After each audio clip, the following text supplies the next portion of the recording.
Assalamualaikum warahmatullahi wabarakatuh. Selamat malam teman-teman semuanya. Bertemu kembali di channel DCTV. Kali ini kita bersama Bang Opung Parbolak, ya, dimana kita akan melihat videonya dengan tema, ya, yaitu Anies Baswedan saat ini turun gunung juga. Ya, jadi Anies Baswedan ini turun gunung untuk mendukung pasangan pilgub dari Rano Karno dan Oke, setelah kemarin Jokowi turun gunung, ya, dan beberapa ketua partai yang dari PDI Perjuangan juga turun, dan saat ini yang turun gunung adalah Bang Anies. Ya, di mana Bang Anies ini ikut kampanye akbar kemarin yang ada di Jakarta dan menggunakan baret merah, ya, selayaknya seorang jenderal. Oke, seperti apa videonya? Kita nggak usah lama-lama, langsung saja kita lihat videonya dari Bang Opung Parbolak. Selamat menyaksikan. Coba kalian tengok dulu kawan yang satu ini. Wis, gagah banget ya. Kemarin main presiden-presidenan, sekarang main tentara-tentaraan dia. Bung, kau jangan kayak gitu, Bung. Itu baret kebanggaan kami, betul. Kalau kalian yang pakai cocok, kalau kawan ini yang pakai kayaknya gimana gitu loh.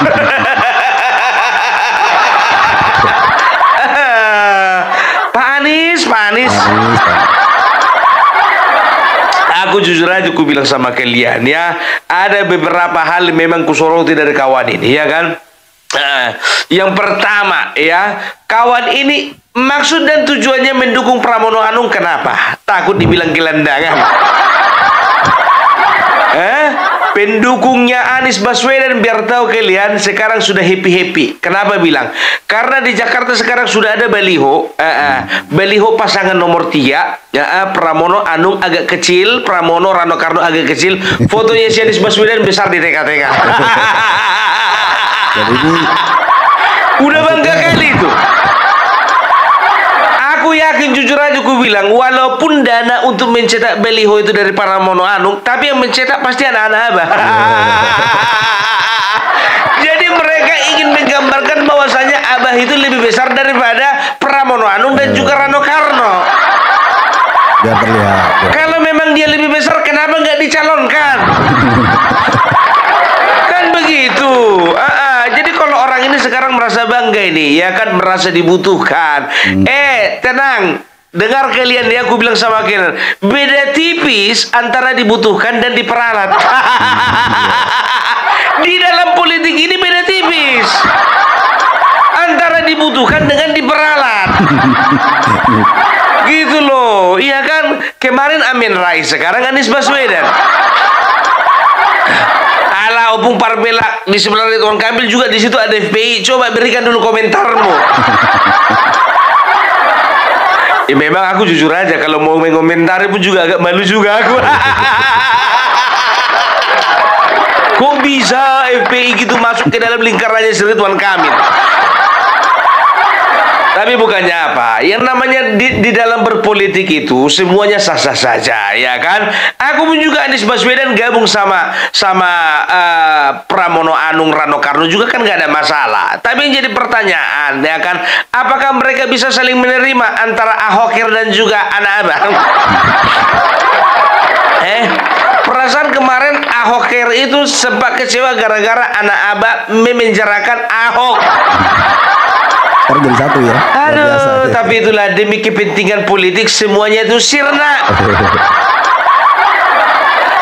Ini begini nih, ku bilang sama kalian, ada beberapa motivasi kenapa yang namanya Anies Baswedan masuk mendukung Pramono Anung. Yang pertama sudah jelas supaya tidak jadi gelandangan politik. Kenapa supaya tidak jadi gelandangan politik? Kalian tahu Partai Perubahan yang didirikan baru-baru ini yang deklarasi Anies Baswedan katanya harus jadi presiden 2029.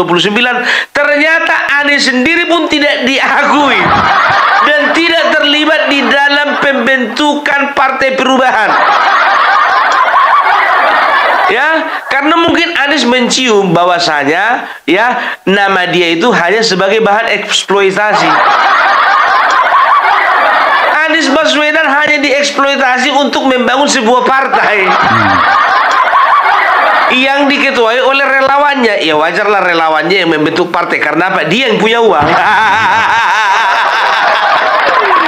Makanya sekarang itu Anies Baswedan, ya, dia itu sekarang kalang kabut dia. Coba tengok kalian, ya, waktu sampai deklarasi Partai Perubahan kemarin, namanya di mana? Tenggelam.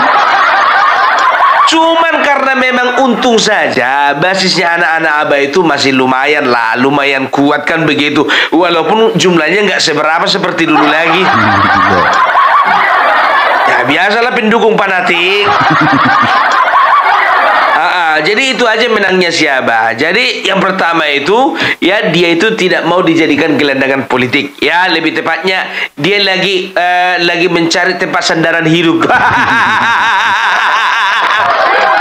Karena di Partai Perubahan dia udah nggak nyambung. Otomatis dia cari circle baru dong. Iya kan? Itu yang pertama. Baru yang kedua, ya.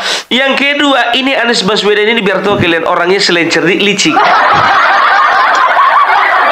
Ya, yang dia lihat bukan potensi saat ini, tapi yang dilihat di potensi 2029. Mana tahu nanti Pramono Rano Karno menang Pilgub Jakarta. Nah, biasanya Gubernur Jakarta culture-nya, ya, itu biasanya dijagokan untuk masuk ke bursa calon presiden untuk the next election, kan begitu kan? Jadi kalau misalnya Pramono Anung dia menang, ini kan perwakilannya Megawati. Ini kan orang murni PDIP. Ya, jadi kemungkinan besar yang akan diusung nanti adalah Pramono Anung. Dan Anies Baswedan berharap paling enggak bisa jadi calon wakil. Jadi 2029 dia sudah mengangan-angankan Pramono Anies. Ya, kalau untuk bergerak lebih jauh lagi Anies Pramono agak kurang menggigit. Karena apa? Ya bukan kurang menggigit, jujur aja nggak pede dia, nggak berani dia berpikir sejauh itu dia menjadi calon presiden. Karena apa? Dia tahu kemarin sudah sempat ditolak Ibu Megawati. Sedangkan untuk gubernur aja dia ditolak, apalagi jadi capres. Makanya dia sekarang sedang membangun karirnya, ya. Dia gandeng Pramono Anung, ya, supaya apa? Supaya ada harapan 2029 nanti. Mana tahu dia nggak punya partai, paling nggak bisa selamat nyawanya, kan begitu? Nyawa politiknya maksudnya, ya kan? Ya, itu dia, ya. Jadi itu yang kedua, dia proyeksikan jauh ke depan dia itu, ya. Baru yang ketiga, sekarang ini kan banyak netizen dan juga banyak media yang sedang menyoroti masalah lem Aibon. Bayar kelebihan. Formula E. JIS. Jadi kulihat, ya, ini seolah-olah dia sedang mencari tempat perlindungan. Karena apa? Karena misalnya kalau dia mendukung salah satu paslon, rupanya diutak-atik lah, misalnya contohnya kasus dia dulu. Ini misalnya, aku bicara misalnya, ya kan, diutak-atik lah contohnya. Kan otomatis nanti dia dan juga juru bicaranya akan berkata, oh ini ada kriminalisasi. Gitu dia, ini ada kriminalisasi, kan begitu, ya. Jadi bisa dikatakan dia lagi cari tempat perlindungan, ya. Jadi itu beberapa faktor kalau bisa dikatakan kalau Anies Baswedan kenapa lebih memilih Pramono Anung dan Rano Karno. Itu yang ketiga. Yang keempat, kenapa tidak dia masuk ke dalam Ridwan Kamil? Karena Ridwan Kamil isinya orang-orang partai yang pernah menolak dia. Ada PKS, ada Nasdem, PKB juga di situ. Bisa dikatakan dia belum bisa move on. Aku masih sakit hati sama kalian. Aturannya aku ada di antara gambar orang ini. Kenapa nggak jadi? Gara-gara kalian. Jadi dia masih belum bisa terima, dan ini adalah bukti bahwasanya dia sedang membalaskan dendamnya. Balas dendamnya. Dia ingin membuktikan buktikan kepada partai-partai yang sempat mengusungnya. Kalian lihat bahwasanya tanpa Anies Baswedan maka kalian nol. Nggak ada apa-apanya. Sekarang begini, ku bilang sama kalian ya, apapun yang dilakukan Anies Baswedan, fokus saja apa yang dilakukan Pramono. Pung, kok jadi begitu kok dukung jadinya calon dari PDIP? Ku bilang sama kalian, banyak orang mengatakan begini, oh Pung Parbella, aku yakin satu ketika kau akan masuk ke si merah, katanya. Ku bilang ya kan, untuk saat ini I'm sorry to say lah. sedangkan orang di luaran sana di kalangan elit banyak yang keluar, kok aku mau masuk? Di Solo, Sumatera Utara, di Bali, Kalimantan banyak yang keluar, kok aku mau masuk?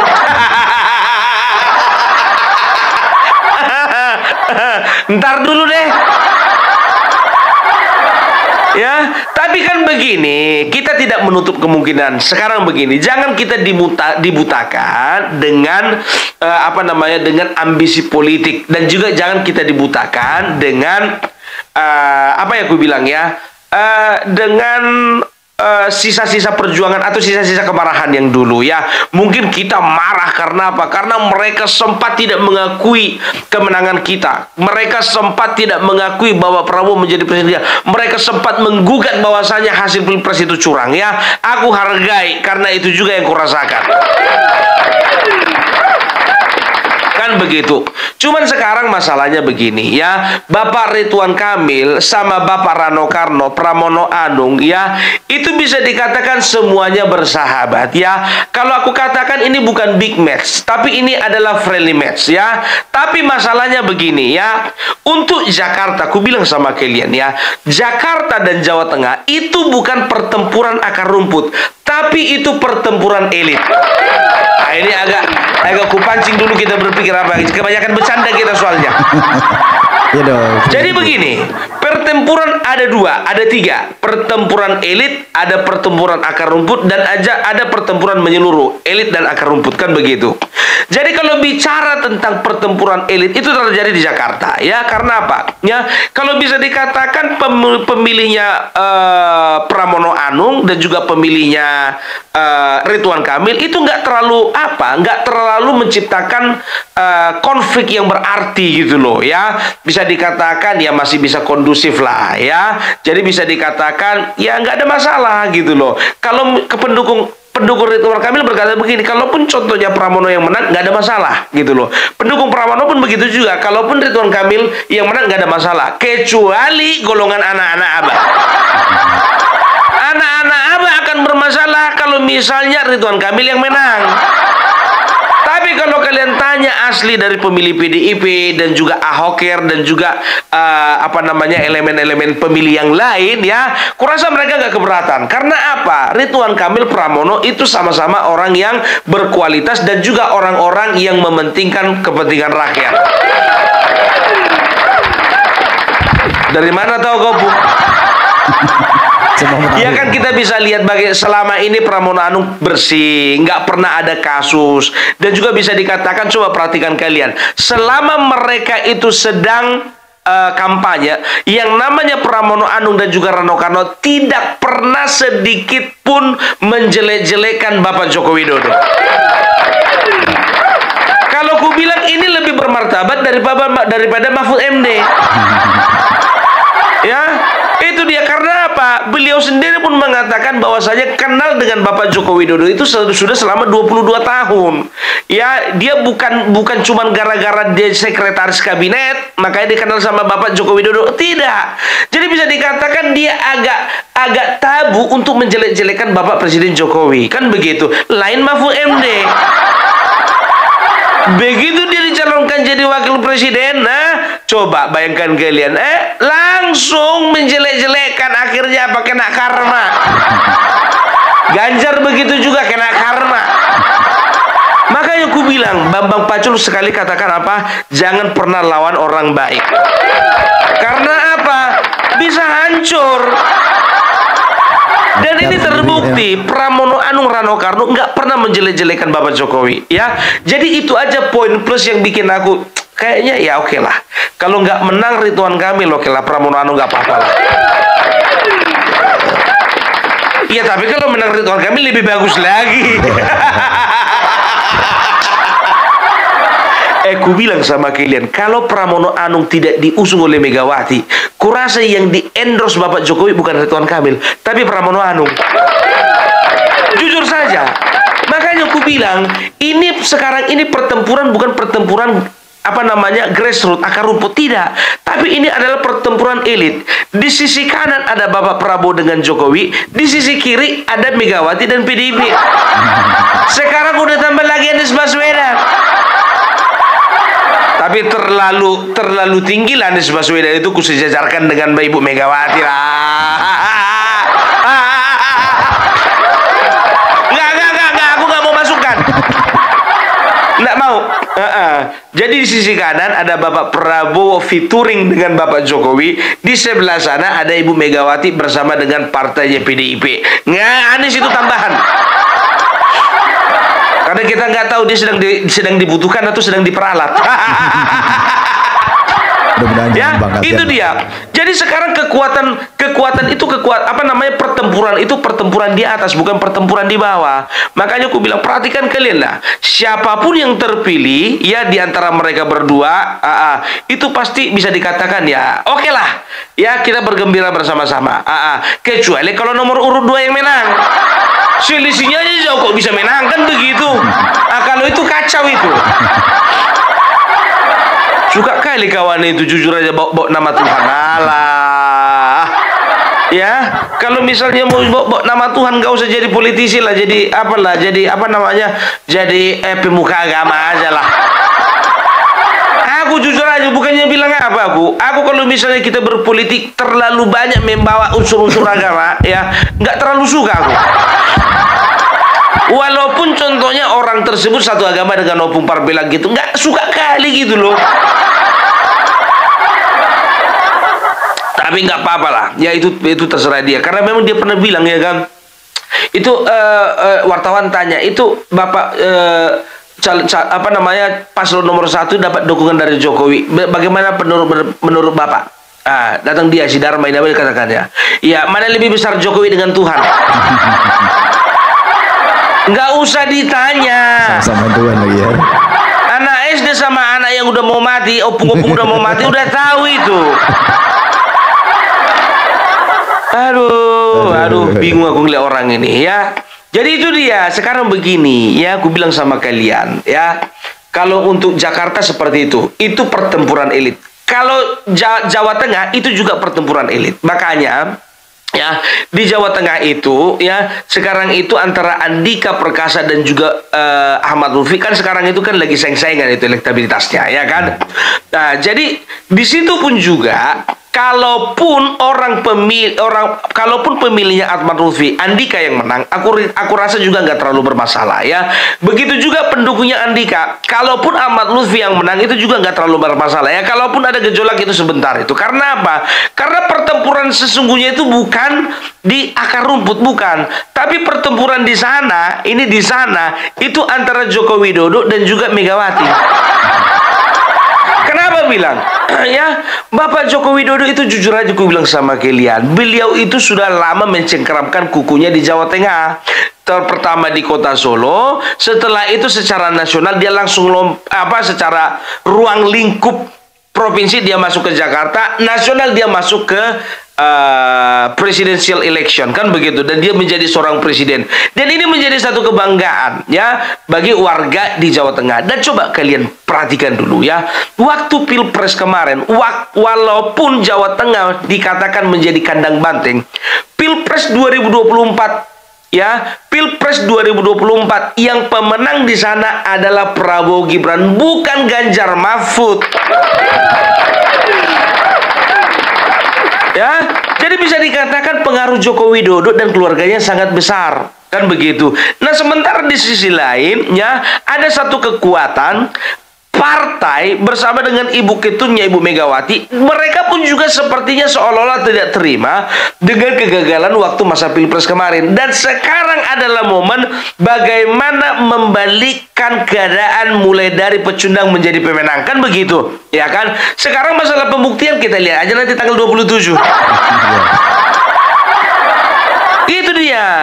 Kalau misalnya di Jawa Tengah pun begitu juga, itu permainan elit itu, ya bisa dikatakan pertempuran elit. Tapi kalau di bawah di grassroots, perhatikan kalian lah, nggak ada rusuh, terlalu tenang kalau ku bilang ya. Tengok aja dulu mereka itu waktu debat itu kan kayak rapat RT, nggak ada yang terlalu diperdebatkan, nggak singit gitu loh.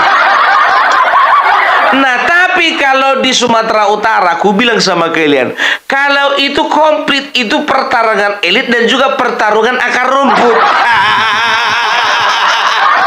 Itu Sumatera Utara. Jadi kalau bisa dikatakan Sumatera Utara itu, ya di atas juga bertempur, di bawah apa lagi? Makanya waktu debat di luar, di dalam gedung kemarin itu di hotel itu, ya kan mereka itu melemparkan kata-kata pedas, melempar kata-kata yang keras. Di luar juga para pendukungnya saling lempar-lemparan juga. Tengok juga Tapanuli Tengah. Tapanuli Tengah begitu juga, ya. Itu dia. Pung, kalau kayak gitu Pung, kayak mana kita bisa membedakan dan yang mana mau kita pilih? Ya, suka-suka kalian mau pilih siapa? Kan begitu, ya. Cuman saran Opung Parbelak, ya kalau bisa kalian pilih yang tegak lurus bersama dengan pemerintah lah. Kenapa rupanya Bung? Supaya jalan rupanya program ya. Bukan masalah itu. Aku bilang sama kalian. Aku bilang sama kalian. Jakarta, katakanlah ini. Kita katakan pil pahit. Yang menang adalah Pramono Anung. Jawa Tengah, yang menang adalah Andika Perkasa. Ya, aku bilang sama kalian, ya, pusat tetap akan memperhatikan kedua daerah ini. Karena apa? Karena dua-duanya orang baik. Sumatera Utara nggak tahu kita. Kalau Sempak Edi Ramayana menang nggak tahu juga. Bisa selaras nggak? Karena kemarin udah kita lihat, ya kan? Sumatera Utara jujur-jujur aja, ya. Kalau bukan Bapak Jokowi turun tangan untuk pembangunan Sumatera Utara, nggak selesai. Itu dia. Stadion utama nggak selesai. Yang menyelesaikan siapa? Tetap Bapak Jokowi. Itu dia. Tapi kalau Sumatera Utara jujur aja gue bilang, Bobi Nasution itu nggak kemana, itu 65% Wak. Itu dia. Tapi kalau misalnya Sumatera Utara, aku bilang sama kalian, ya, bisa dikatakan gini, ya, itu yang bertempur itu, ya, 30%-nya elit, tapi 70% itu rakyat itu yang bertanding, biar tahu kalian. Gak kalian tengok di media sosial. Perang muncung. Apalagi kalau aku contohnya lagi live, ya, aku tulislah di situ Sumatera 1, ya kan, Sumut 1, gas Bobi Nasution, kan begitu kan, langsunglah keluar itu bermunculan itu pendukung yang lain, ya kan, apa dia bilang, muncung kau itu, datang satu lagi B2 kau, datang yang satu lagi B1 kau, datang yang satu lagi enggak ngerti apa-apa kau. Itu menandakan apa? Pertempurannya bukan pertempuran di elit, tapi kebanyakan pertempuran di akar rumput gitu loh, ya kan? Itulah dia kalau misalnya di Sumatera Utara, ya. Jadi ini sedang panas-panasnya ini, ya. Ku bilang sama kalian, sebentar lagi kan masa tenang. Kalau di Sumatera Utara nggak ada tenang-tenangnya itu. Masa tenangnya itu tapi tetap panas.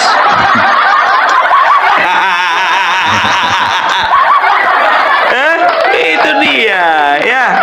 Jadi kembali lagi ke Anies Baswedan.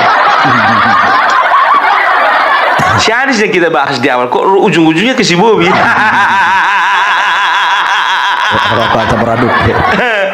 Ya, jadi kalau aku bilang sama kalian, ini orang agak cerdik dan juga agak licik ini. Dia sedang sekarang ini dia sedang memanfaatkan momentum, ya, bagaimana supaya dia bisa muncul lagi ke permukaan, ya. Tapi ingat ku bilang tadi, ya kan, ya kita kan nggak tahu dia itu sedang dibutuhkan atau sedang diperalat, kan begitu, ya. Jadi itu dulu dari Opung Parbelak. Salam NKRI harga mati. Oke teman-teman, semuanya itu tadi video dari Bang Opung Parbelak. Mudah-mudahan ini bermanfaat ya. Tadi yang sudah disampaikan Bang Opung Parbelak banyak sekali, dan ini adalah memang pertempuran dari politik ya. Yang dibilang tadi pertempuran elit untuk Jakarta dan Sumatera memang pakai otot gitu ya. Tapi inilah uniknya politik. Oke teman-teman semuanya, mudah-mudahan ini bermanfaat, dan apapun yang disampaikan Bang Opung mungkin ada kurang dan lebihnya, ya mohon dimaafkan. Terima kasih. Assalamualaikum warahmatullahi wabarakatuh. Selamat malam.